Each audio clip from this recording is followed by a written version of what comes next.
हाय, कितना प्यारा नाम है फरिया। आपका नाम लो तो लिपस्टिक भी नहीं खराब होती। एक मेरा नाम है शबनम, सारी लिपस्टिक खराब हो जाती है।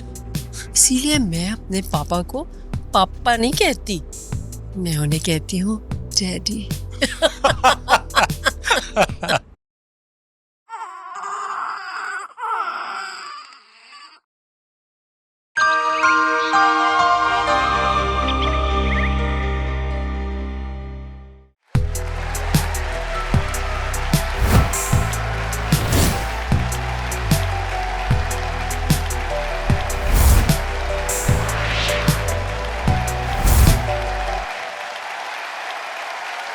अस्सलाम वालेकुम।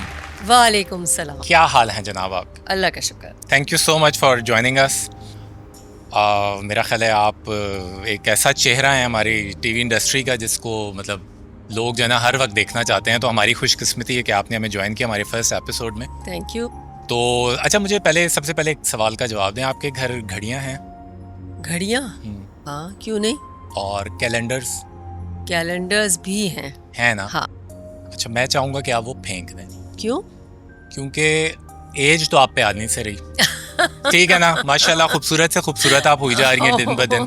ठीक है ना? अच्छा, तो मेरा ख्याल है ठीक है, आपको thank घड़ी you। और टाइम एंड लाइक कैलेंडर की क्या जरूरत पड़ी है। जो आप वैसे भी आपको ब्यूटी क्वीन का टाइटल हम लोग देते हैं हमेशा। एक आप और एक तायरा वास्ती जी होती बहुत थी, शुक्रिया। आपको पता ही है। You made my day। तो वो आपको पता है कि आप और तायरा वास्ती जी वो खवातीन हैं जो कि बेसिकली हमेशा क्वीन और फेरीज और मतलब आउट ऑफ दिस वर्ल्ड जैसे लोग होते हैं ना, जो जिनको हम उस जमाने की AI खवातीन कह सकते हैं, उनमें आप लोग आते हैं। तो अच्छा, मुझे लैला एक बात बताएं, खूबसूरती के ड्रॉबैक्स भी होते हैं कोई? हाँ, होते हैं। फायदे तो बहुत होते हैं, हाँ। लेकिन आपको वैसे बताएं, पूरी जिंदगी आपने गुजारी है, तो आपको कहाँ कहाँ पर लगा है कि ये चीज़ आपके लिए नुकसानदेह भी हो? हाँ, कभी कभी होती है। एक तो ये है कि शुरू में जब मैं शोबिज़ में आई तो लोगों ने यही समझा कि because of my face I am there, और मुझे लोगों ने बहुत कहा भी है कि मतलब कमेंट्स मैंने पढ़े लोगों के, just a pretty face, just a pretty face. तो लोग ये समझते हैं। फिर जो मज़े के कैरेक्टर्स होते हैं ना, वो आपको नहीं मिलते। जैसे नेगेटिव कैरेक्टर है, अगर मैं करना चाहूँ तो वो कहते हैं वो तो आपकी शक्ल पे सूट ही नहीं करता। नेगेटिव कैरेक्टर लोगों को यकीन ही नहीं आएगा। सही। या गरीब कैरेक्टर है या कोई उस तरह के कैरेक्टर्स हैं, तो वो बड़ी मुश्किल से मुझे मिलते हैं। तो अगर नॉर्मल शक्ल हो तो फिर मेरे ख्याल से हर तरह के कैरेक्टर्स आप कर सकते हैं। इसकी वजह से आप थोड़े से रिस्ट्रिक्ट हो जाते हैं। अच्छा, एक तासुर ये था कि शायद आप खुद मतलब डिमांड करती हैं कि मुझे। नहीं, बिल्कुल ऐसी बात नहीं है। मुझे तो बड़ा अच्छा लगता है डिफरेंट कैरेक्टर्स करना, और मैं तो चाहती भी यही हूँ। मैं तंग आ गई हूँ एक वो टिपिकल किस्म के कैरेक्टर्स करके। तो मेरा तो ये दिल चाहता है कि मैं एक बहुत डिफरेंट कैरेक्टर करूँ। मगर एक तो हमारे यहाँ ना बहुत कम होते हैं ऐसे कैरेक्टर्स जो हम लोगों के लिए, हमारी एज ग्रुप के लिए, जो इस तरह के कैरेक्टर्स। वरना यूजुअली कहते हैं चलो जी, एक पॉजिटिव माँ का कैरेक्टर है, अमीर माँ का कैरेक्टर है, लैला ज़ुबैरी को ले लो। तो इस तरह की सोच होती है हमारे। फिर उस पर कोई उनको मेहनत भी नहीं करनी पड़ती, कपड़ों का भी इशू नहीं होता। उनको पता है कि जी लैला के पास वो कपड़े हम अपने ले आएंगी, तो इसलिए उनके लिए बहुत आसान हो जाता है। अब ये है कि कोई और कैरेक्टर हो तो उसमें थोड़ा सा मार्जिन, उसमें परफॉर्मेंस मार्जिन। और अब आप कर भी रही हैं। अब तो आपने स्टार्ट कर दी है। कोशिश तो मैं कर रही हूँ कि मुझे मिले। पहले भी मैंने किए हैं, वो भी बड़े यादगार मेरे कैरेक्टर्स हैं, 2-1 जो हैं, मगर बहुत कम किए हैं। ठीक है। अच्छा, मुझे बताइए, आपका नाम जो लैला है, आपका ओरिजिनल नाम है? मेरा ओरिजिनल नाम है। और आपकी जो सिस्टर है उनका नाम बेला है। हाँ। तो ये लैला बेला जिस वक्त आप लोग छोटे हो गए उस वक्त के लिहाज से बहुत मॉडर्न नेम्स थे। हाँ। तो ये किसकी चॉइस पे नाम रखे गए? मेरे जो फादर थे, उनका नाम जमील ज़ुबैरी था, रेडियो पाकिस्तान से उनका ताल्लुक़ था। तो उन्होंने मेरा नाम रखा था, और वो बड़े क्योंकि वो थे राइटर भी थे और उनकी मॉडर्न सोच थी काफ़ी, तो इस वजह से उन्होंने हमारे ऐसे नाम रखे और उन्होंने हमारी तरबियत भी इसी तरह से की। ग्रेट आदमी थे वो। अच्छा लैला, आपका शुरू में जब आपने करियर स्टार्ट किया तो ये बात बहुत कम लोगों को पता है, आपका नाम लैला महनाज लिखा जाता था। हाँ। ये क्या रीज़न था? उसका रीज़न ये था कि मेरे पापा ने तो मेरा नाम लैला रख दिया था, मगर जो बुज़ुर्ग थे उन्होंने मेरा नाम महनाज तजवीज़ किया था। अच्छा जी। तो इस वजह से मेरा नाम जो था वो लैला महनाज रखा गया था। बचपन में। तो जब मैंने फिर उसके बाद मैं लैला ज़ुबैरी ही लिखने लगी थी, मगर जब शुरू किया मैंने ड्रामे में आई तो शायद लोगों को लगा कि भी ज़ुबैरी नहीं लिखना चाहिए, फैमिली नेम नहीं लिखना चाहिए, इसलिए फिर यही सोचा कि लैला महनाज लिख देते हैं। शुरू में वो लैला महनाज आया, मगर उसके बाद फिर मैंने कहा कि नहीं, मुझे लैला ज़ुबैरी ही पसंद है, तो मैंने फिर उसको किया। मेरे असल में फादर का नाम भी ज़ुबैरी और हस्बैंड का नाम भी, क्योंकि वो कज़न है आप। कज़न, हाँ, तो इस वजह से आपका फैमिली नेम तो वही था। हाँ। अच्छा, ठीक है, ठीक है, ठीक है। अच्छा, बर्थ प्लेस कहाँ की आपकी? बाय बर्थ आप कराची, क्योंकि ये कोयटा से आपने अपने करियर का आगाज किया था, तो कुछ लोगों टिपिकल कराचीआइट, बिल्कुल अच्छा, वहीं अच्छा। पैदा हुई हूँ, वहीं पली बड़ी हूँ, वहीं से मेरी एजुकेशन हुई है, और फिर शादी के बाद मैं वहाँ से निकली हूँ। आप इस्लामाबाद आई या फिर वही ट्रैवल जो आप नहीं, अपने ट्रैवल हस्बैंड आर्मी के में साथ? थे ना, तो पोस्टिंग्स होती रहती थी डिफरेंट जगह। अच्छा, अच्छा। और जो आपके करियर का पहला प्ले था वो आपने किया कोयटा टेलीविजन, कोयटा से, छाऊं। हाँ। छाऊं वॉज, वैसे बहुत सारे लोगों को ये बात पता नहीं होगी कि मैंने बचपन में भी किया था टीवी। अच्छा, एक उमर मारवी एक ड्रामा था, उसमें मैंने मारवी के बचपन का कैरेक्टर किया। अच्छा। उसके अलावा टिक टिक कंपनी एक बच्चों का आता था ड्रामा, उसमें भी मैंने काम किया था कराची सेंटर से। टेलीविजन के? टेलीविजन, ये अच्छा। दोनों कराची सेंटर के ड्रामे थे। उसके अलावा मैंने और भी ये किए थे, बच्चों के ड्रामे थे जिसमें मैंने परी वगैरह का कैरेक्टर किया था, तो वो किया था। फिर और भी बहुत से इस तरह के छोटे मोटे ड्रामे थे जिसमें मैंने बचपन में काम किया था, क्योंकि मैंने शुरू जो किया था वो रेडियो से किया था। अच्छा। तो जब मेरे फादर रेडियो में थे तो उनको देख के शौक़ पैदा हुआ, और मैं रेडियो गई। मेरे पापा ने कहा कि तुम ऑडिशन दे दो, अगर अप्रूव हो जाते हो। मैं और मेरी बहन बेला, हम दोनों। अच्छा। तो हमने ऑडिशन दिया, दोनों अप्रूव हो गए। अच्छा, अच्छा। तो हमने रेडियो पे शुरू किया बचपन में, और स्कूल ब्रॉडकास्ट होता था उसमें किया, फिर ड्रामों में एज चाइल्ड आर्टिस्ट काम किया। तो इसी तरह होते होते टेलीविज़न आ गया, तो जो रेडियो के कुछ लोग थे वो टेलीविज़न पे चले गए, तो फिर उनकी वजह से मेरा भी जाना हुआ वहाँ। और यही वजह थी जो मैंने कोयटा सेंटर से फिर शुरू किया, क्योंकि काजिम पाशा साहब जो थे वो एज एन एक्टर उस वक्त रेडियो पे भी करते थे, और उन्होंने जो उमर मारवी था उसमें वो भी एक कैरेक्टर कर रहे थे। तो इस वजह से उनसे मेरी वैसे भी, और पापा को भी वो जानते थे, तो उनसे मुलाकात थी। तो जब उनसे कोयटा में मुलाकात हुई तो उन्होंने कहा कि मेरा एक ड्रामा है, तुम वो कर लो, यहाँ पे आर्टिस्टों की, मुझे फ़ीमेल आर्टिस्ट नहीं मिल रही कोई, तो मैं चाहता हूँ कि मेरी पोस्टिंग यहाँ हुई है, मैं यहाँ से कुछ करके दिखाना चाहता हूँ, तो तुम मेरा एक ड्रामा कर लो। मैं उस वक्त थोड़ी सी रिलक्टेंट थी, क्योंकि मैं टीच भी कर रही थी और बच्चे भी मेरे छोटे थे, घर था, तो मुझे थोड़ा सा मुश्किल लग रहा था। सॉरी, खुद भी आप छोटी सी थी वैसे, आपकी शादी कितनी जल्दी हो गई थी? मेरी सेकेंड ईयर के बाद हो गई थी शादी। Right, right. तो बस वो फिर मैंने कहा कि चले, तारिक ने कहा हस्बैंड ने मेरे कि कोई बात नहीं, वो इतना कह रहे हैं, तुम उनका कर लो एक ड्रामा। एक 50 मिनट्स का प्ले था आबरू, तो वो मैंने कर लिया। अयूब खोसा साहब वाला, जिसमें तानिया भी थी, राइट? तानिया भी। ओके। असल में वो तानिया को ही लेने आए थे। तानिया, उन्हें एक बच्ची चाहिए थी, 4 साल की होगी उस वक्त, तो छोटी बच्ची चाहिए थी। तो उसकी टीचर ने उनको बताया कि भाई वो है, वो भी जनरल मैनेजर की बेटी थी, गफरान इम्तियाज़ी की साहब की, तो उसके लिए वो आए थे हमारे घर। तो फिर मुझसे मुलाकात हो गई, तो इस तरह उन्होंने कहा मुझे तो उसकी माँ भी चाहिए। सही, तो ये आपकी शोबिज़ एंट्री थी बेसिकली। अच्छा, आपको लगता है कि मतलब हस्बैंड की रजामंदी या पेरेंट्स की रजामंदी ने ही मेरा ख्याल है आपके लिए ये रास्ता खोला? अदरवाइज मेरा ख्याल है उस दौर में, अब तो बहुत ओपन हो गया, हर बंदा इस फील्ड में आना चाहता है। उस वक्त थोड़ा मायूब भी समझते थे। मायूब से मुराद है लोगों को पता ही नहीं था ना कि इसमें होता क्या है। और आपने जो कैरेक्टर्स किए शुरू में वो बहुत ही मतलब एक घरेलू टाइप के ही कैरेक्टर्स थे, वो कोई ऐसे नहीं, मतलब आप बच्ची की माँ ही दिखाई गई उसमें, अपनी जो बेटी है उसी की। लेकिन माशाल्लाह वो बच्चियाँ आपकी दोनों, कोशिश ड्रामा में किरण और इसमें वो तानिया जो है, इन्होंने भी एक बहुत ही मतलब जिसको कहते हैं अचीवमेंट अपनी दिखाई। तानिया को तो पीटीवी अवार्ड भी मिला। पीटीवी अवार्ड भी मिला। अच्छा, यही मेरा अगला सवाल है कि अमूमन नेपोटिज्म जो आजकल बहुत फैला हुआ है, नेगेटिव उसमें आता है, आपके तो मतलब जो फैमिली में दोनों बच्चियां, इन्होंने माशाल्लाह इतना अचीव भी किया, लेकिन आप लोगों ने उनको एज अ करियर परस्यू नहीं करवाया, इसकी क्या वजह थी? उसकी वजह ये थी कि उनका खुद इंटरेस्ट नहीं था। अगर उनका इंटरेस्ट होता तो मैं उन्हें रोकती नहीं। अच्छा जी। मगर उन्हें खुद दिलचस्पी ज़्यादा नहीं हुई। और वो यही कहती हैं हम में इतनी पेशेंस नहीं है, हम सारा दिन इस तरह कर सकते हैं, क्वारी बहुत होती है, तो वो हर एक के बस का रोग नहीं है।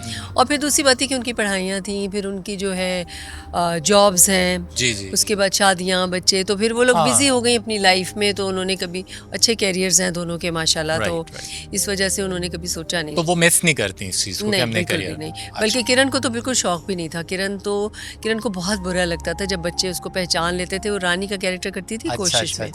तो जब बच्चे पहचानते थे तो उसको बहुत ही बुरा लगता था कि मुझे क्यों पहचान रहे हैं। उसको ये चीज़ बिल्कुल नहीं पसंद। और कोई ट्रेनिंग मतलब कोई ऐसा वो नहीं था, लेकिन आई थिंक उस वक्त रिहर्सल्स और असल में जो उस वक्त के डायरेक्टर्स थे वो बाकायदा सिखाते भी थे, वो एक इंस्टीट्यूशन थे पूरा। तो उनसे मैं समझती हूँ कि मैंने जो सीखा उनसे ही सीखा, काजिम भाई के साथ काम करके, गुफरान इम्तियाज़ी साहब बहुत बड़ा नाम है, उनके साथ तारिक महराज, फहमीदा नसरीन, ये सारे लोग जो थे इन्होंने बहुत सिखाया और बाकायदा वो करके दिखाते थे काजिम भाई। शुरू में सारे इंसान जब नया नया आता है तो इतना आपको आइडिया नहीं होता, तो काजिम भाई जो हैं वो खुद कर करके दिखाते थे कि इस तरह से करें, और रिहर्सल्स बहुत दिन होती थी, उससे बड़ा फ़र्क पड़ता था। जी हम लोग कोई 5-5 दिन रिहर्सल करते थे एक ड्रामे की, और उसके बाद जब हम सेट पे जाते थे तो हमें पूरे डायलॉग्स याद होते थे, सब एक केमिस्ट्री बनी हुई होती थी सारे आर्टिस्टों की, और 3 कैमरा शूट होता था, तो उसमें पूरा सीन इकट्ठा होता था। ये नहीं होता था कि आप एक जुमला याद करें और बोल दें, तो उसमें मूड मेंटेन करना बहुत आसान होता था। अच्छा, आपने back in the days films नहीं की कभी? अब तो की हैं, अब तो की हैं। हाँ। नहीं, मैं उस वक्त की बात कर रहा हूँ, उस वक्त आप मूवीज नहीं करती थी, लेकिन राज कपूर साहब ने एक वक्त पे हिना के लिए आपको कंसिडर किया था, और आप उसके लिए शायद मिलने भी गई थी उनको किसी। नहीं, मैं मिलने नहीं गई थी, मैं तो हम लोग शारजा कप में गए हुए थे। अच्छा, ओके। तो वहाँ शारजा कप में उनसे राज कपूर साहब से मुलाकात हो गई थी और उन्होंने वहाँ पे ऑफ़र किया था। मगर ये था कि मैंने कहा कि नहीं, जब मैं फिल्म ही नहीं करनी तो पाकिस्तानी नहीं कर रही, तो फिर मैं इंडियन क्यों करूँ? अच्छा। और उस पर आपको कोई रिग्रेट भी नहीं है? मुझे कोई रिग्रेट वो नहीं है। मुझे कोई रिग्रेट नहीं है। सही। अच्छा, अब मुझे बताइए कि राज कपूर साहब से मीटिंग जब आपकी हुई, वैसे फेस टू फेस, वो अपने वक्त के एक जायंट थे, बहुत बड़ा नाम थे, तो कैसे ट्रीट किया उन्होंने आपको? उन्होंने इतने वो प्यार से मिले कि मुझे, हम लोग को बड़ी हैरत हो रही थी कि राज कपूर साहब हमसे ऐसे मिल रहे हैं। यानी तुम यकीन करो कि हमारी वो तस्वीरें खींच के लाया, मैं, शहनाज और मरीना थे। अच्छा। तो हमारी पिक्चर्स उसने खींची, काफ़ी बड़ी करके लेकर आया फोटोग्राफर। उसने हमें दी।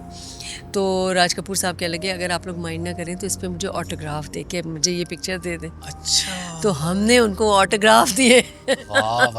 और वो मतलब आपको जानते थे? वो जानते थे। मुझे बड़ी हैरत हुई कि जितने भी वहाँ पे एक्टर्स आए हुए थे वहाँ के, सब हमें पहचानते थे, क्योंकि वो कहते थे कि हम लोग तो आपके ड्रामे देखते हैं। बल्कि राज कपूर साहब ने तो यहाँ तक कहा कि हम पूना एकेडमी में आप लोगों के ड्रामे दिखाते हैं ट्रेनिंग के लिए। जबकि हम किसी एकेडमी से नहीं गए हुए थे। और उन लोगों की एकेडमीज भी थी, और उन लोगों को मतलब हाँ, वो दिखाते थे उनको वो तो। और वो सबके उन्होंने देखे हुए थे ड्रामे। मुझे बड़ी हैरत हुई कि वो सबको पहचानते थे, वॉच करते हैं ना बहुत ज़्यादा। अच्छा, मुझे बताएं कि वहाँ से यहाँ तक का जो आपने सफ़र इतना लंबा तय किया, इसमें क्या चेंज आया है? अभी आपने मुझे डायरेक्टर्स की भी बात की, राइटर्स की। आजकल तो एक मंडी सी लगी हुई है, बस काम हो रहा है, कोई चेक एंड बैलेंस है, फैक्ट्री। हाँ, तो मुझे ये बताएं कि आप जैसे जो इतने मतलब माशाल्लाह बड़े एक्टर्स उस टाइम से जो काम करते हुए आ रहे हैं, सीखे हुए लोग जो हैं, वो जब इस तरह के लोगों के साथ जिन्होंने काम भी नहीं किया हुआ, और वो आपको उस तरह की वैल्यू भी नहीं देते, ना वो आपकी कोई फिल्मोग्राफी को जानते हैं, ना वो आप लोगों को बहुत ज़्यादा पहचानते हैं, वो सिर्फ होता है कि मतलब कैरेक्टर वाइज आपको डील कर रहे होते हैं। और आजकल की जो इंडस्ट्री है वो बस इसी चीज़ पे चल रही है कि आपने इस वक्त आना है, ये आपका कैरेक्टर है, ये आपका स्क्रिप्ट भी नहीं देते ऑन टाइम ऐसा।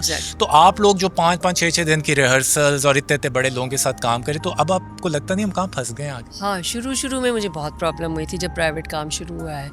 तो मुझे बड़ा अजीब सा लगता था, मुझे लगता था मैं शायद नहीं चल पाऊंगी इसमें, क्योंकि हमें तो आदत थी रिहर्सल्स की, 3 कैमरास की। तो मुझे तो समझ में नहीं आता था कि ये कैसे हम करें कि एक डायलॉग बोल दिया, अब जी वो कट हो गया, अब दूसरा डायलॉग बोल दिया, इस तरह से। तो बहुत मुश्किल, और बार बार एक चीज़ करना पड़ता है, क्योंकि वो सिंगल कैमरा होता है। तो पहले मास्टर शॉट हो गया, फिर 2 शॉट हो गया, फिर ओवर द शोल्डर हो गया, कंटिन्यूटी के मसाइल, फिर आपने सोलो हो गया। तो उसमें बहुत सारे शॉट्स होते हैं, और रीटेक्स भी बहुत ज़्यादा अब होती हैं। पहले शायद इतनी नहीं होती थी रीटेक्स, तो हमें शुरू में बड़ा मुश्किल लगता था। मगर अब इसकी भी आदत हो गई है, क्योंकि अब स्टाइल ही यही है, जब काम करना है तो फिर इसी तरह करना है। उसमें यह है कि ज़ाहिर है फिर टेक्निकली बहुत ज़्यादा हम लोगों ने तरक्की की है, बहुत ज़्यादा हम आगे चले गए हैं। बल्कि मुझे लगता है फिल्म के ही करीब हम पहुंच गए टेलीविजन के ऊपर। उस वक्त हमें टेक्निकली इतने साउंड नहीं थे, मगर हमारा कंटेंट बहुत अच्छा था। और जो है जो डायरेक्टर्स वगैरह थे वो बहुत ज़्यादा उनकी नॉलेज थी, और बहुत अच्छा गाइड करते थे आर्टिस्टों को। अभी भी कुछ हैं ऐसे, मगर सब नहीं हैं ऐसे। जो अब नए आ जाते हैं, बाज़ दफ़ा एडी होते हैं, वो कुछ ऐसे में बन जाते हैं। मगर अभी मैं एक एडी था मेरा, वो अब डायरेक्टर बन गया, वो उसके साथ काम कर रही हूँ, और मुझे बहुत मज़ा आ रहा है। वो बहुत इस कदर डिटेल्ड वर्क कर रहा है, जाहिद नाम है उसका, इतनी डिटेल्ड काम कर रहा है कि खुशी होती है देख खुशी के होती है कि अगर कोई पहले एडी होके और उसने वाकई में सीखा है जी जी, और वो वाकई में उसने और ये सोचिए कि जब वो एडी कल को डायरेक्टर बनेगा तो वो ये तो डायरेक्टर है, वो अब डायरेक्टर है। नहीं, मेरा मकसद ये है कि जब फुल फ्लेज अब डायरेक्टर बना है तो ज़ाहिर उसने काम सीखा है ना, सीख कर आया है। तो सीख कर, बहुत कम लोग सीख कर आते हैं, कुछ लोग डायरेक्ट भी आ जाते हैं, तो नेचुरली उनको फिर इतना तजुर्बा नहीं होता। फिर वो सीनियर एक्टर्स को किस तरह डील करना है वो भी नहीं उन्हें समझ में आ रही थी। प्रोडक्शन वालों को अक्सर नहीं समझ में आ रहा था कि भाई ये सीनियर है। अब हमारे यहाँ कुछ ये कॉन्सेप्ट हो गया कि बस हीरो हीरोइन जो है, जो मेन, वो ही मेन है, बस उन्हीं के आगे पीछे फिरना है, उन्हीं के वो करना है कि जी।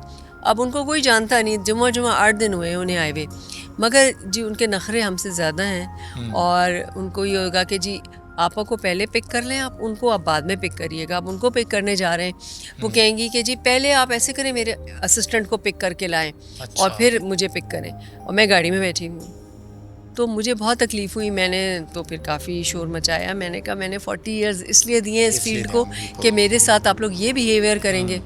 फिर उनको एहसास हुआ इस बात का, उन्होंने कहा नहीं, गलत है ये। तो एहसास भी दिलाना पड़ता है एहसास दिलाना पड़ता है, और उसके बावजूद कई दफ़ा एहसास नहीं होता। यही बल्कि मेरा अगला सवाल भी यही था कि जो आपके टाइम के जैसा सीनियर्स थे, आप लोग तो उनकी बहुत रिस्पेक्ट करते हम लोग बहुत रिस्पेक्ट करते थे। हमें होता था कि इनका काम पहले हो जाए। अभी तो जो यंग लोग हैं वो बिल्कुल परवाह नहीं करते। उन्हें होता है कि मैं तो हीरोइन हूँ तो मेरी ही सारी सुनी जाएगी। तो आप नहीं बताती मैं भी हीरोइन आप मतलब थोड़ा सा डांट दिया कर। मेरा ख्याल है आप लोग भी बहुत सॉफ्ट और बड़े केयरिंग किस्म के लोग हैं। अच्छा नहीं लगता आपको चाहिए। आपको याद है आप लोगों के दौर में जो लोग थे वो थोड़े से स्ट्रिक्ट भी थे इस मामले में, कि मतलब वो आपको बताते थे कि ये चीज करनी है, ये चीज नहीं करनी। बिल्कुल, वो हमें गाइड कर, बल्कि वो बताते भी थे तो हमें बुरा बिल्कुल भी नहीं लगता था, बल्कि हम उनसे पूछते भी थे कि ऐसे ठीक है, ऐसे कर लें, और वो हमें गाइड करते थे। आजकल के तो यंगस्टर्स वो सुनते नहीं है। अच्छा, इंडस्ट्री से कंप्लेंट्स, कोई पेमेंट के इश्यूज, ये वो तो सबकी कंप्लेंट्स हैं, और वो बहुत ज़्यादा कंप्लेंट्स हैं। टाइम पे नहीं होता, जो कॉन्ट्रैक्ट में लिखा होता है कि इस तरह से मोड ऑफ पेमेंट होगा, उस तरह से नहीं होती।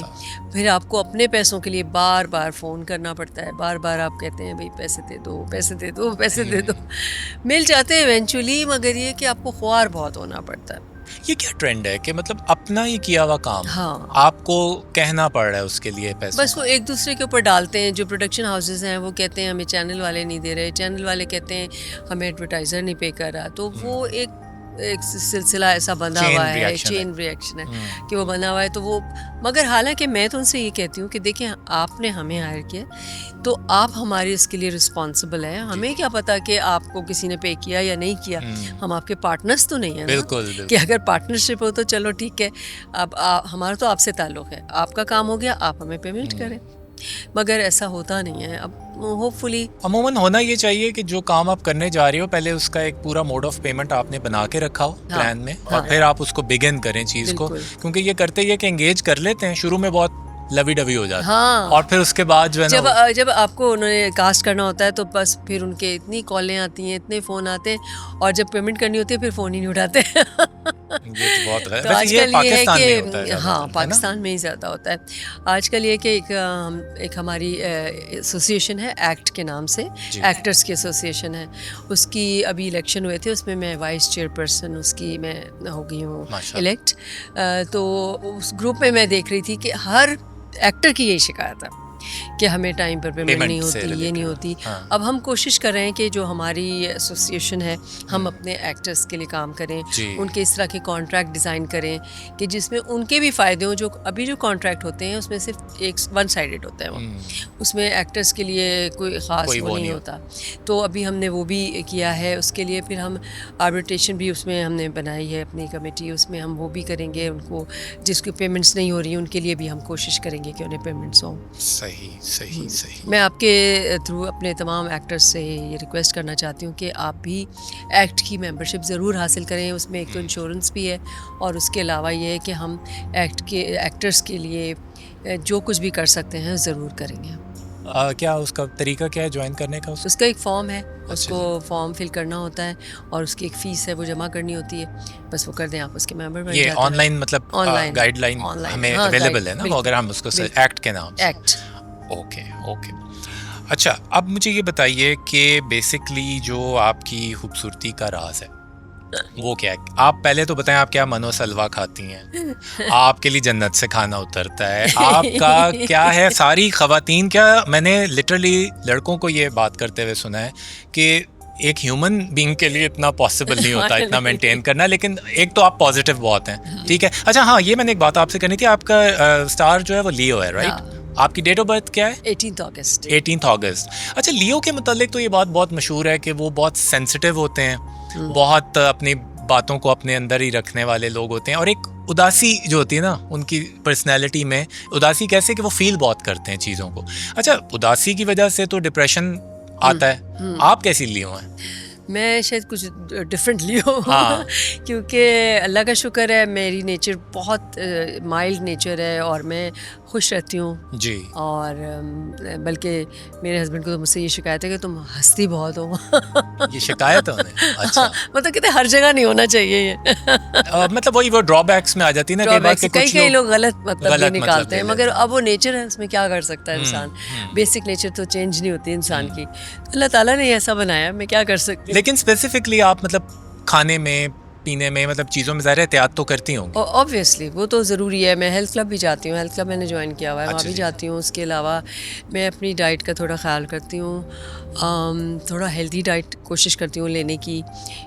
जब मुझे लगे कि थोड़ा सा वेट गेन होने लगा है तो मैं फिर ऐसे करती हूँ कि रोटी, चावल, मीठा और फ्राइड चीज़ें छोड़ देती। वैसे आप स्पाइसी फूड लवर हैं या बहुत ज़्यादा नहीं? बहुत ज़्यादा नहीं, मगर हाँ मैं हर तरह का खा लेती हूँ खाना। क्योंकि सेट्स पे आपसे जब भी मुलाकात हुई, आप इतना बड़ा सैलड का बोल और मतलब आप एक तो होस्ट बहुत अच्छी हैं माशाल्लाह, मतलब हमारे लिए स्पेशल खाना ये वो हर चीज़ आपके घर से आता है। मैं अपने घर से ही लेके जाती हूँ शूट्स पे, मैं अपने घर का ही खाती हूँ। शूट्स का जो है तो उसमें हर वो चीज़ होती है जो हेल्थ से रिलेटेड है, मतलब उसमें पपाया भी होगा, उसमें एवोकाडो भी होगा, उसमें मतलब वो चीज़ें जो पाकिस्तान में ज़्यादा मिलती भी नहीं है, तो पता नहीं आप कहाँ से वो अरेंज करती हैं चीज़ें, लेकिन वो ज़ाहिर है वो फिर दिखता भी है। लेकिन आपके ख्याल से इनर जो ब्यूटी है वो होनी जरूरी है। असल चीज़ तो वही होती है जो इंसान के अंदर की पॉजिटिविटी होती है, वो उसके फेस पर रिफ्लेक्ट होती है ज़रूर।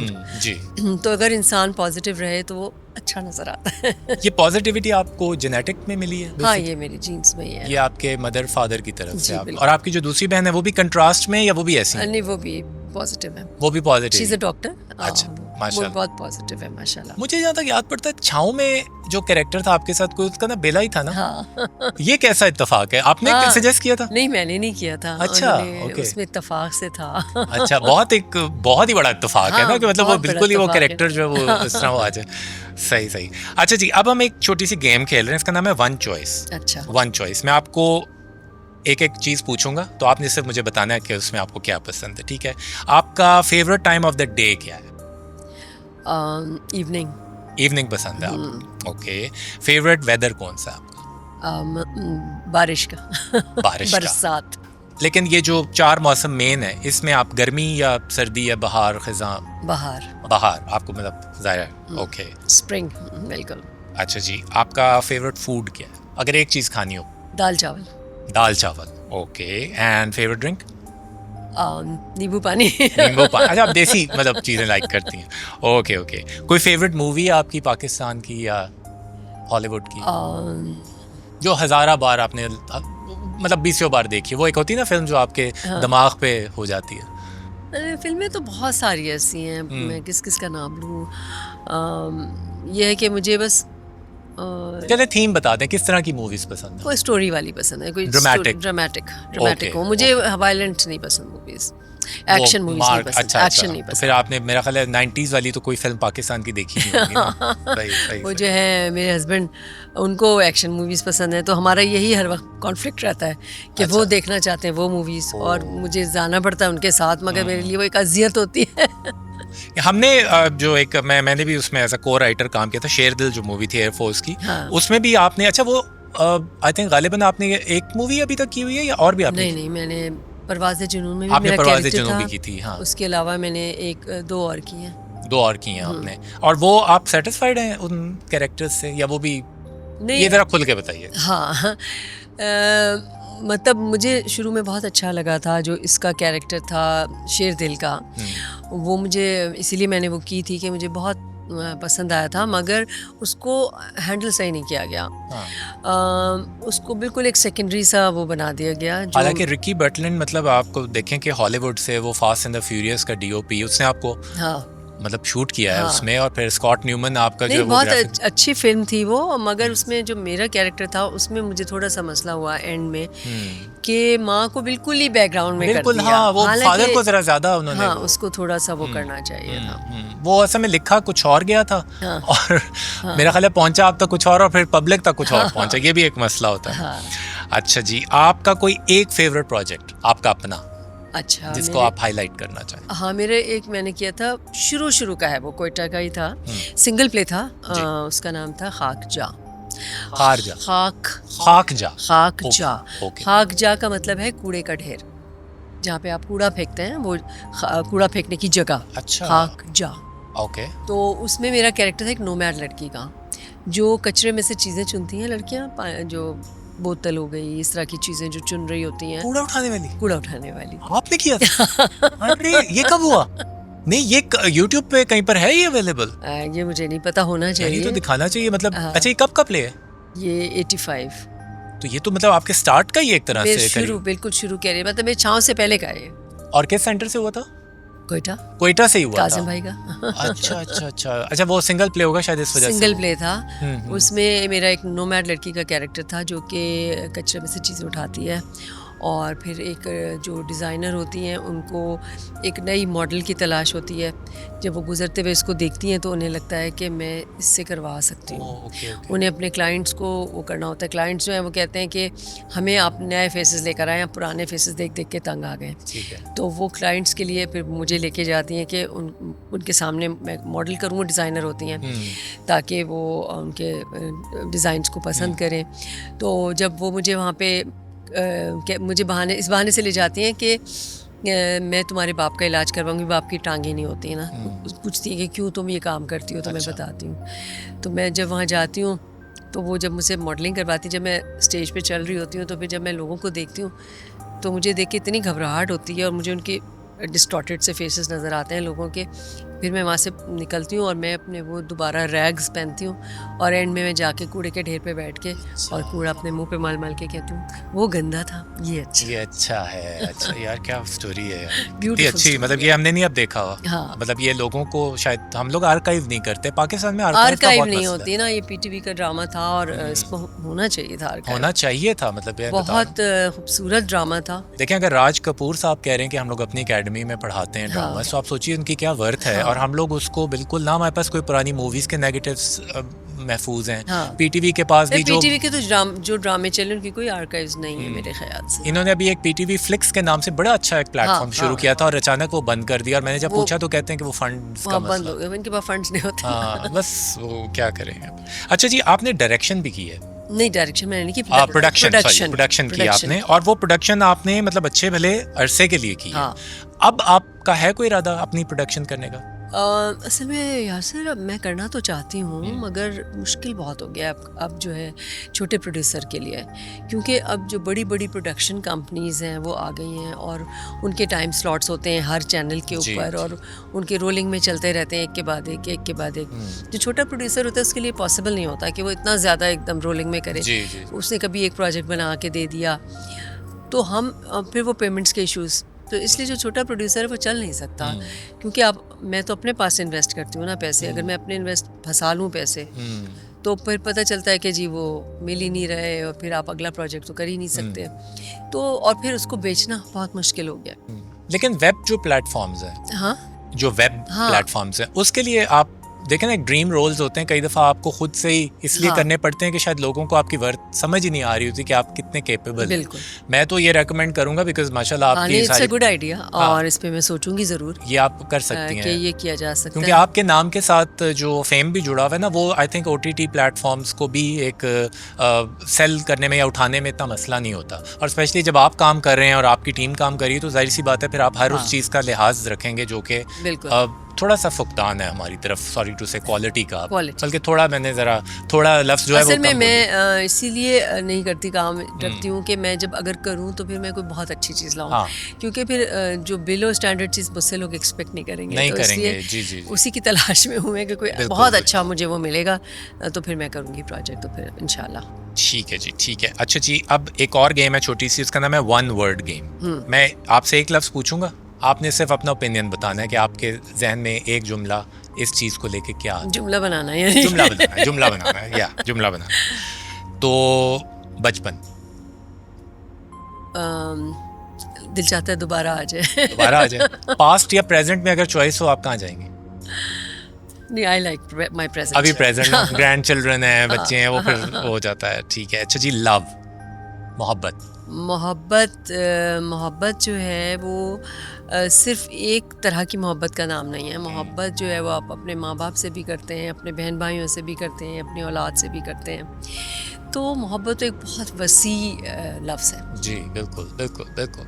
अच्छा जी, मौत, बरहक है। बरहक है, ठीक है। सोचती हैं मौत के मुतालिक? बिल्कुल सोचती और इसी से साथ जुड़ा हुआ है अल्लाह ताला, हूँ।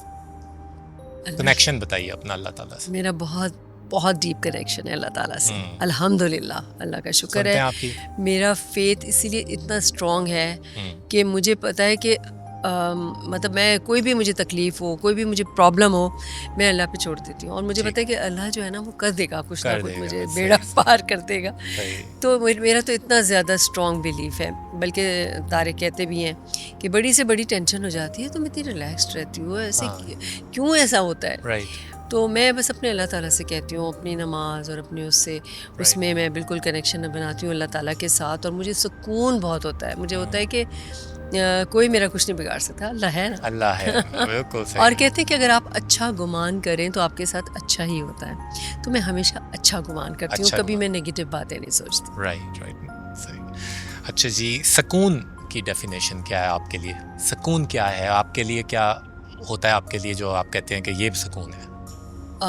सुकून यही है कि आपको कोई परेशानियाँ ना हो, कोई टेंशन ना हो, और सुकून जैसे कि मैंने पहले कहा कि आप अल्लाह पे फेथ रखें ना तो आपको बहुत सुकून मिलता है। सुकून मिलता है। तो मेरा सुकून यही है कि मेरा फेथ स्ट्रॉन्ग है, तो मुझे पता है कि अगर कुछ भी बुरा होगा तो अल्लाह ताला है ना, वो संभाल लेगा, संभाल लेंगे, यही सुकून है। बिल्कुल सही है। अच्छा जी, पेरेंट्स का बताइए, पेरेंट्स क्या है? पेरेंट्स आपके लिए क्या थे, और पेरेंट्स की इज्जत, और मैं ये जो आजकल कहती हूँ माशरे कि में जो पेरेंट्स होते हैं ना, उनका दुनिया में कोई नेमुल बदल नहीं होता।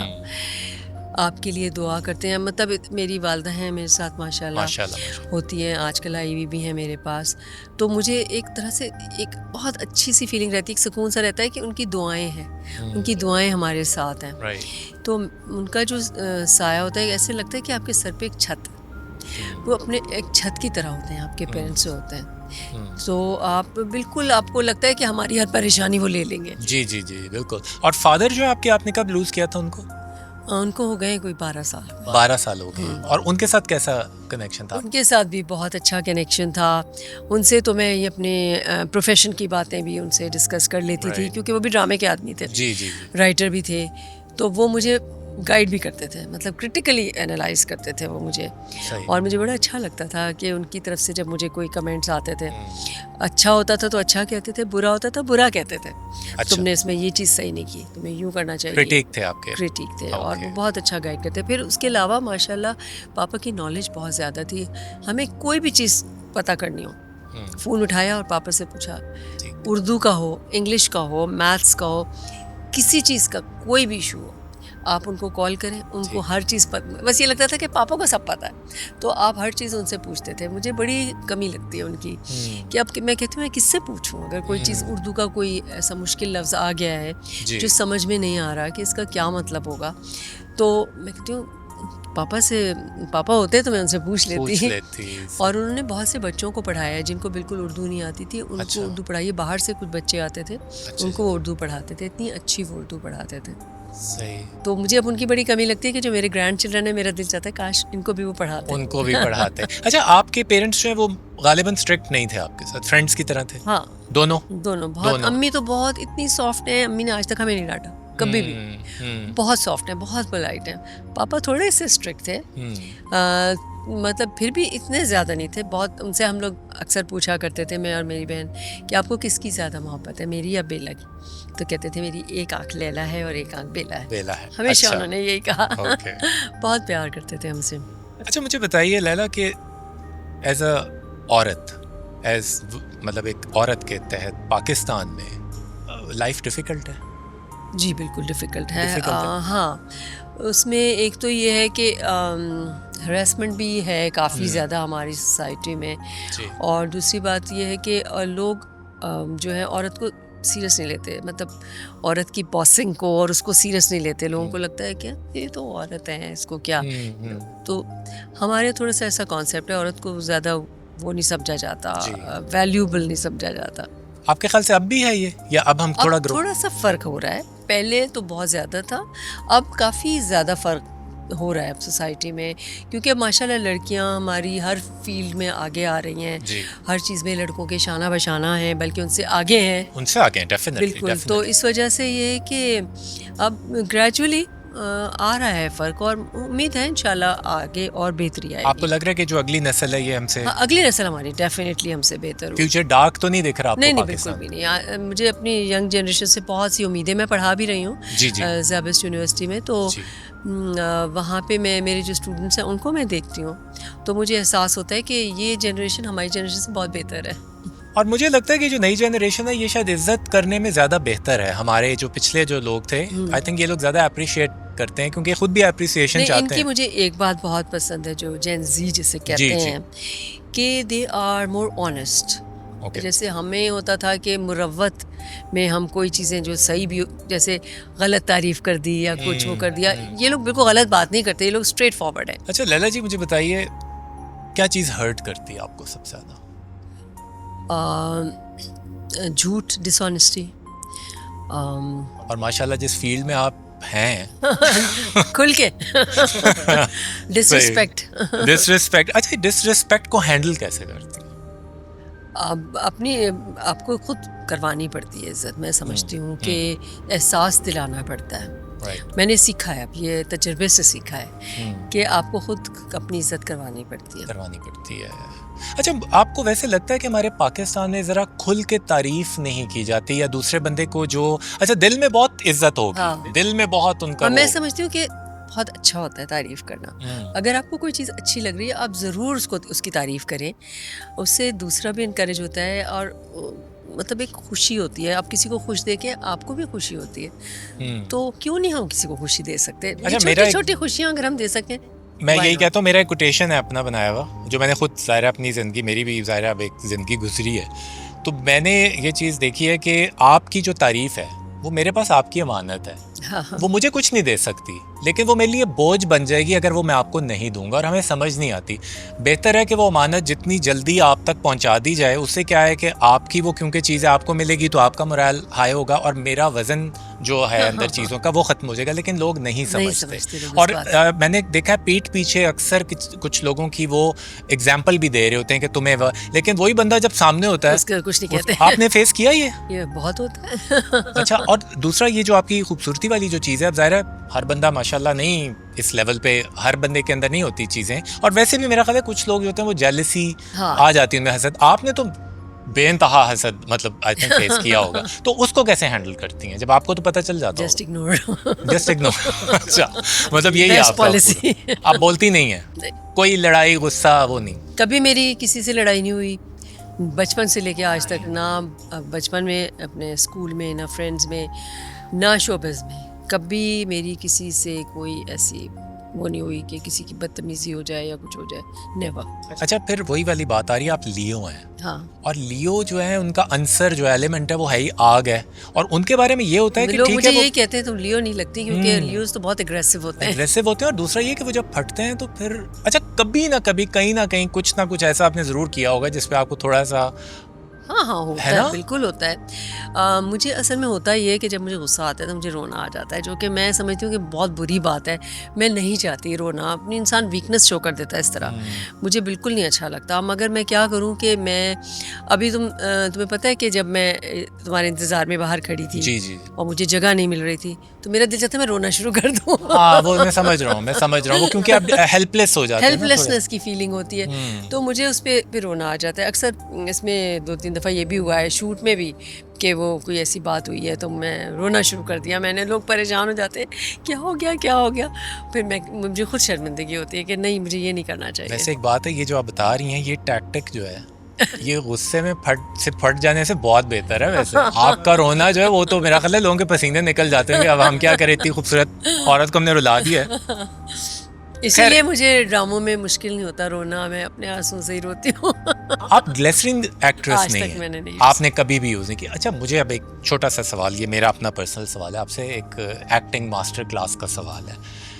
ये बहुत डिफ़िकल्ट होता है कैरेक्टर में उतरना, आप कैसे अपने आप को कैरेक्टर के अंदर उतारती हैं? कोई टेक्निक शेयर कीजिए प्लीज़। इसकी कोई टेक्निक नहीं है, बल्कि मैं जब उसको सीन को पढ़ती हूँ कई दफ़ा पढ़ के, तो मैं अपने आप को फील करती हूँ कि मैं उसी कैरेक्टर के अंदर हूँ और ये सब कुछ मेरे साथ हो रहा है। अच्छा जी। जो हो रहा है, जो उसमें जिसकी वजह से आपको रोना आ रहा है, और उसको फिर मैं जब अपने पे तारीफ करती हूँ तो मुझे खुद बहुत रोना आ जाता वो है। चीज़ आ जाती है आपके अंदर, ठीक है। अच्छा, ये टेक्निक वैसे आजकल जो है वो ग्लिसरीन से हाँ, वो कर रहे ज़्यादातर हैं। लोग ग्लिसरीन आपके पास वो सबके राज है, मैं पूछ नहीं रहा लेकिन आपको तो पता होगा कि कौन कैसे करता है। लेकिन अपने जो क्राफ्ट के मतलब जो आपका कॉन्फिडेंस होता है, हाँ। वो आई थिंक आपका असल क्राइटेरिया होता है जिसकी वजह से आप सर्वाइव कर रहे हैं इतने अरसे से। और आपके हमअसर जितने भी लोग मैंने देखे हैं वो क्योंकि शायद उसी इंस्टीट्यूट से सीखे हैं, तो इसलिए उन सबके काम में पुख्तगी जो है वो नुमायाँ होती है। और मुझे ये चीज़ लगती है कि जो नए अदाकार हैं वो आप लोगों के लेवल पे जाके एक्टिंग करने की बजाय आप लोगों को डाउन कर देते हैं अपने लेवल की वजह से। मैंने कई दफ़ा नोट किया ये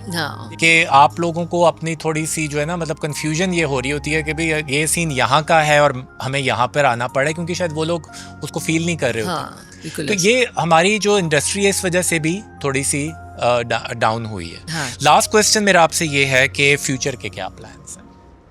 फ्यूचर तो कुछ अदाकारी छोड़ेंगी तो नहीं? नहीं, जब तक काम मिल रहा है करती रहूंगी। जब तक है जान। ठीक है। तो अभी जो आप आगे कर रही हैं इसमें हम मतलब क्या क्या एक्सपेक्ट कर सकते हैं? आपको कोई मज़ेदार डिफरेंट टाइप के कैरेक्टर जो आउट ऑफ लैला ज़ुबैरी जो एक वो है आपका, जो एक बड़ा अच्छा आपने परिजाद और तनमन, ये जो कैरेक्टर्स आपने किए हैं, मैं रिक्वेस्ट करूंगा आपसे कि आपका तो ये बहुत मतलब जिसको कहते हैं भाई, ये जो मैं तुम्हें खाकजा का कैरेक्टर बताया है वो भी बहुत डिफरेंट था। जी। इसके अलावा मेरा एक ड्रामा था दीदन, उसमें भी मैंने एक गरीब पठानी का कैरेक्टर किया था जो कि पागल भी हो जाती है। तो इस तरह के एक मेरा लॉन्ग प्ले था, टेलीफिल्म थी काजल सचमुच पागल हो गई, उसमें भी हाँ याद है मुझे। यस। फिर मेरा जो कैरियर का सेकंड प्ले था वो था जिंदगी के मेले में, उसमें मैंने एक ब्लाइंड ऐसी लड़की का कैरेक्टर किया था जो थ्रू आउट ब्लाइंड बनी हुई और एंड में पता चलता है कि वो असल में नहीं थी ब्लाइंड। वो भी एक बहुत डिफरेंट था। ये सब आप कर चुकी हैं? तो ये मैं सब कर चुकी हूँ। और हाईलाइट नहीं करते लोग? अच्छा, हाईलाइट जो आपके सोशल मीडिया पे हुए ना, वो आबरू का कोई एक सीन आजकल बहुत वायरल हुआ है जिसमें वो पूछते हैं लोग कि वो कल आया था कि नहीं आया था। वो जो अयूब खोसो कहते हैं मैं कल आऊंगा, वो तानिया के साथ आई थिंक कोई हलवा वगैरह खा रहे होते हैं। अच्छा, फिर उसके अलावा गेस्ट हाउस, उसके एपिसोड्स आपके? गेस्ट हाउस तो बहुत ही ज्यादा हिट है। वो तो इतने लोग समझते हैं कि वही मेरा शुरू था ना पहला, जो अब यंगस्टर्स हैं उन्होंने जो मतलब हमारे मुकाबले में जो यंगस्टर्स हैं तो उनको लगता है कि मैंने गेस्ट हाउस से स्टार्ट किया, तो वो लोगों को बहुत याद है गेस्ट हाउस। अच्छा, उसमें आपने एक एपिसोड किया था जिसमें आप रूह बनी थी। उससे मैं आपसे डर लगने लग गया था बिकॉज आपके अजीब से, और जॉन रैम्बो को तो आपने जो तंग किया था ना उसके अंदर, और एक आपका और था जिसके अंदर सरवत अतीक और ये जो है बुशरा अंसारी की कोई फाइट हो जाती है। वो भी एक बहुत वायरल हुआ है, बहुत मजे का प्ले था। हाँ जी। अच्छा, मैंने आपका एक आपकी प्रोडक्शन में बनने वाला जो था आपको क्या तकलीफ है, उसमें भी आपने बड़े मजे के कैरेक्टर। उसमें वो बहुत मजे का था। उसमें वो सिटकॉम था और एक हॉस्पिटल बेस्ड कॉमेडी थी। उसमें मैंने एक डम नर्स का कैरेक्टर किया था जिसको कि खूबसूरत लगने का शौक़ है और जिसको कि शादी का शौक़ है, और वो बस अपने आप को हर वक्त मेकअप और तैयारी और उसमें रखती है। तो उसमें नबील ने लिखा था और बहुत मज़े के डायलॉग से उसके, तो बल्कि कुछ डायलॉग्स मुझे याद भी रह गए जो कि मैं अक्सर सुनाती भी हूँ लोगों को, और बड़े इंटरेस्टिंग उसके वो थे डायलॉग्स। अगर तुम कहो तो मैं तुम्हें सुना देती हूँ इसका एक। मैंने अभी कहना था, आपने कह दिया, पहले बताइए प्लीज। उसमें वो जो डम नर्स होती है उसको बहुत शौक होता है कि मैं प्यारी लगूँ, मेकअप करूँ, तैयार हूँ, तो वो जाती है मरीना खान। उसमें हम हर एपिसोड में एक सेलिब्रिटी को लाते थे। तो उसमें मरीना खान थी। अच्छा। तो मरीना खान पेशेंट होती है और मैं उसके पास जाती हूँ और मैं उससे कहती हूँ कि आपका क्या नाम है? तो वो कहती है मेरा नाम है फरिया। मैं कहती हाय कितना प्यारा नाम है फरिया, आपका नाम लो तो लिपस्टिक भी नहीं ख़राब होती, एक मेरा नाम है शबनम, सारी लिपस्टिक ख़राब हो जाती है। इसीलिए मैं अपने पापा को पापा नहीं कहती, मैं उन्हें कहती हूँ daddy. Very nice, very nice.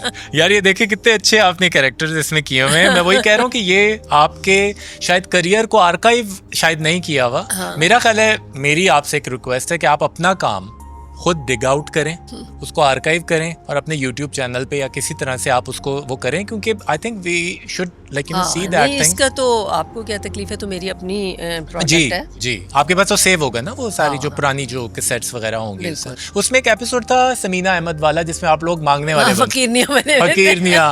वो मुझे इसलिए याद है क्योंकि वो तो मैं था जमशेद फरशोरी साहब के उधर ना स्टूडियो में, और आपकी एडिटिंग चल रही थी, हमारी भी चल रही थी, हमसे पहले आपकी चल रही थी, और वो सीन चल रहा था और आप सामने खड़ी थी और मैं फैन मोमेंट में, और मैं छोटा सा था उस टाइम पे, और मैं वेरी क्लियर, मैं देख भी नहीं पा रहा था, और वो सामने सीन चल रहा था और उसमें वो सारी फकीरनियाँ, और उसमें आपने कहा कि हाँ ये वाला वो सीन था जिसमें मैंने जो है ना वो कुछ आप बता रही थी, और मैंने कहा ये इसमें किधर है, क्योंकि हमें तो नहीं आइडिया था कि आप ऐसा, क्योंकि आप लोग वो पूरा चेहरा वगैरह अपना अजीब सा किया होता, और वो सारे वो जो थी क्या नाम था नरगिस रशीद और वो सब लोग जो है वो बिल्कुल डिजास्टर हुआ था।